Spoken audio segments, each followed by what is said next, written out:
දැන් එකතු වෙලා ඉන්නවා කුසල් මෙන්ඩිස්. කුසල් මුලින්ම සුබ පතනවා අර්ධ ශතක 3ක් ලබා ගත්තා. ඔබගේ ෆෝම් එක ගැන කිව්වොත් හොඳ මැචුවර් ඉනිංස් 3ක් සෙල්ලම් කරේ. ඒ කන්සිස්ටන්සි එක ගැන පොඩ්ඩක් වචනයක් කිව්වොත්. ඇත්තටම ගොඩක් සතුටුයි. මොකද මම හිතන්නේ මැච් 3ක් විදිහට මම හිතන්නේ ෆස්ට් ටයිම් මම ඊසේ තරඟයක ලබාගත්ත 53ක්. ඉතින් මම ටීම් එකට දෙන්න පුළුවන් උපරිම මම දෙන්න බලාපොරොත්තු වෙනවා. මම මේ ටෝර්නමන්ට් එකට සහභාගී වෙන්න ආවේ.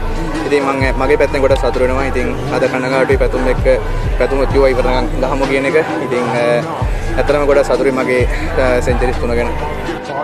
පතුම් ගැන වචනයක් කතා කරොත් කුසල් දිගින් දිගටම ඔය දෙදෙනා තමයි ශ්‍රී ලංකාවට ජයග්‍රහණ ගෙනාවේ. අද පැතුම්ගේ මේ ශතකය පල්ලෙගලේ සෙනග මැද්දේ ඒ ලබාගත් ශතකය විශේෂයෙන්ම ඕස්ට්‍රේලියාවට එරෙහිව. ඇත්තටම ගොඩක් මම බෞද්ධ සතුටු වෙනවා. මොකද මම දකිනවා මගේ ඉස්සරහා අපේ වඩලා ඉන්නේ. ඉතින් මැච් දෙකක් खेलුණාට පස්සේ යාට කොච්චර ලකුණු ඕනද හංග එක මට පෙවුණා. ඉතින් නෝමලි පැතුම් කියන්නේ හાર્ඩ් වර්ක් කෙනෙක්. ඉතින් ඇත්තට මම එයාගෙන් ගොඩක් දෙයක් දැනගෙන තිනවා අද. මොකද මම ඩෙබියු කරාට පස්සේ සෑහෙන්න මෙයා හાર્ඩ් වර්ක් කරපු කෙනෙක්. ඉතින් මම ඇත්තටම මාත් එක්කත් එයා කතා කරලා දිනවා. ඉතින් මට පෙවුණා එයාගේ ඉරියව්වලෙන් ඇස් දෙකෙන් අද ලකුණු කොච්චරට ඕනද කියන එක. ඉතින් මට ලොකු විශ්වාසයක් තිබ්බා එයා ලකුණු ගහයි කියන එක.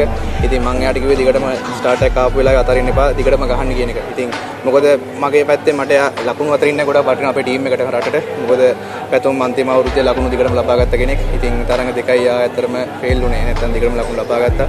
ඇත්තටම පෞද්ගලික ගොඩක් සතුටුයි. මම බලන් ඉන්න ගොඩක් ආසෙන් බලන් හිටියේ. මම අනිත් පැත්තට බැට් කරද්දි.